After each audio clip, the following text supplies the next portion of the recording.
Pada tanggal 26 November, rumah kami rata dengan tanah.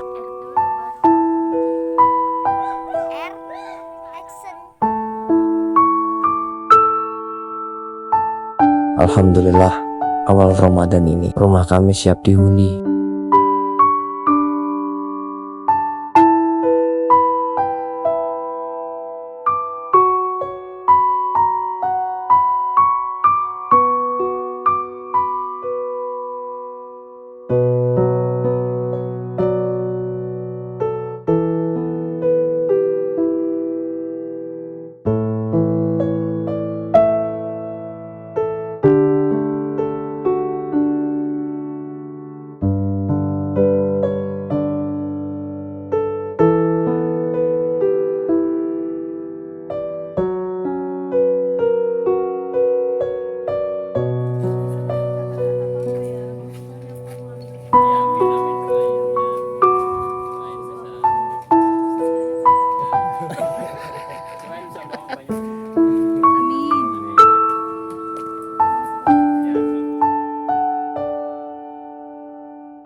Terima kasih kepada tim RHP yang telah mewujudkan pembangunan rumah kami yang telah hanyut.